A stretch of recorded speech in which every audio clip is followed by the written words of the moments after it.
1950년 9월 인천 상륙작전은 성공했지만 전쟁은 끝난 것이 아니었습니다.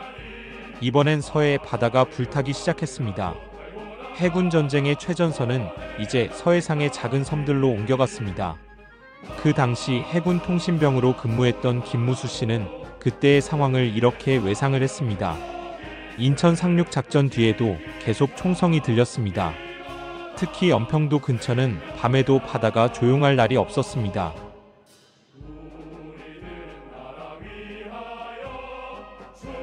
북한군은 옹진반도 해안과 섬들을 장악하기 위해 작은 목성과 위장 선박을 이용해 수차례 해상 침투를 시도했습니다.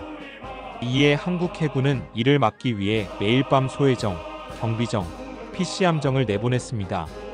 당시 경비정의 승조원이었던 박달수 씨는 이렇게 이야기를 했습니다. 우리가 잡은 북한 함정에는 총도 없었어요. 그런데 안에 있던 사람들 눈빛이 달랐어요. 전부 다 무장한 민간인이었습니다. 북한은 정규 해군이 아닌 민간을 활용하여 서해상의 섬에 침입을 시도하고 있었습니다. 이에 한국 해군은 YMS-516, PC-704 등 함정을 연평도와 덕적도 구간을 왕복하며 북한의 침투 세력을 감시했었고, 서해, 고도의 어민 정보망은 이 작전의 눈과 귀의 역할을 했었습니다.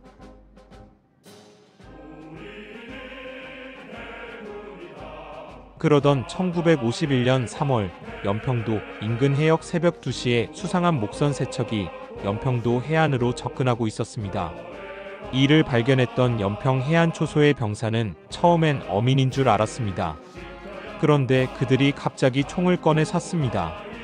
그래서 상부에 보고를 했고 부두에 대기 중이던 PC-702함이 즉시 출동을 했습니다. 불빛도 하나 없는 어둠 속에서 그 순간 짧고 격렬한 기관포 사격전이 벌어졌습니다. 그 목선을 부서졌고 그에 탑승하고 있던 북한 사람들은 모두 사망을 하였습니다.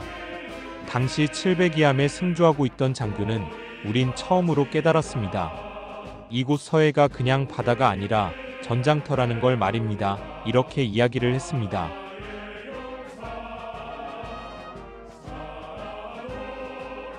이후에도 백령도와 덕적도 인근에서 크고 작은 교전이 이어졌습니다. 당시엔 교전이란 단어조차 붙이지 않았지만 그것이 훗날 1999년의 제1연평해전, 2002년의 제2연평해전의 배경이 되었던 것이었습니다. 그 당시 해군 지휘 문서에는 북한군은 전면전이 아닌 해상 침투와 기습을 택하고 있다. 서해 도서는 그들의 침공 창구였다. 라고 기록하고 있습니다. 또 손원일 제독도 서해를 지켜야 수도를 지킬 수 있습니다. 인천이 뚫리면 서울은 또다시 위험해집니다. 라고 서해 수호의 의지를 피력하였습니다.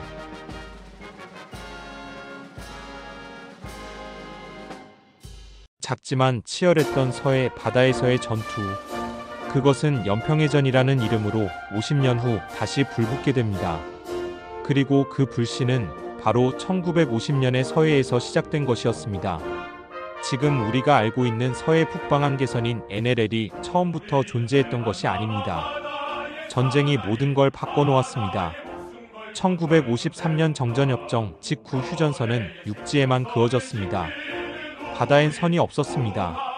하지만 연평도, 백령도, 대청도, 소청도, 우도 이 5개의 섬은 대한민국 해군이 시로 지배하고 있었고 북한도 감히 이를 넘보지 못했습니다. 그 당시 해군 관계자는 이렇게 회고를 하고 있습니다. 정전협정에선 도서 문제는 남북이 합의로 정한다고만 적혀 있었어요. 말하자면 애매하게 남긴 거죠. 그래서 1953년 8월 유엔군 사령부가 북방한계선인 NLL을 일방적으로 설정했습니다. 그리고 남측이 지배 중인 도서에서 3해리 바깥까지 북측 선박 출입 금지한다. 이 선이 훗날 분쟁의 불씨가 되었던 것입니다. 1950년 9월 이후 인천 상륙작전 성공 직후 미군과 국군은 압록강까지 진격했지만 곧 중공군의 개입으로 후퇴하게 됩니다. 이 틈을 타 북한은 서해 도서를 무력 점령하려 했습니다. 그 당시 백령도 수비대원은 겨울바다 건너 북에서 목선이 몰려올 때 발포 명령을 기다리는 시간이 제일 무서웠습니다. 라고 당시의 상황을 이야기했습니다. 우리 해군은 도서 방어를 위해 고속정을 파견했고 민간 어선을 무장해 해상 감시대를 조직했습니다. 무장 간첩 차단하고 도서의 무기 보급과 정찰 등 작은 전쟁이 곳곳에서 벌어졌습니다. 1960에서 70년대 연평도 주변 해상 북한 어선과 해군 초계함 간의 소규모 무력 충돌이 계속 발생했습니다. 하루는 우리 어선이 북으로 넘어갈까봐 따라갔고 다른 날은 북측 경비정이 기습적으로 나타나기도 했습니다. 매일이 전쟁이었습니다. 북한은 NLL 인근 해역에 자국 어선을 내려보내며 시료 지배를 노리고 한국 해군은 이를 막기 위해 연평도에 전진기지를 설치하고 해상 초계 활동을 강화했던 것입니다. 이처럼 서해는 조용한 전쟁터였습니다. 그리고 이 불꽃은 결국 1999년, 2002년 연평해전으로 타오르게 됩니다. 서해의 작은 섬들 그곳을 지키기 위해 수많은 해군들이 싸웠습니다. 누군가는 말합니다. 작은 섬일 뿐이라고. 하지만 그 작은 섬이 국가의 영토이고 주권이고 희생의 상징인 것입니다. 다음 이야기는 2002년 6월 월드컵 함성 뒤편에서 들려온 총성 제2연평해전의 진실이라는 이야기로 찾아뵙겠습니다. 좋아요와 구독은 영상을 만드는 데 많은 힘이 됩니다.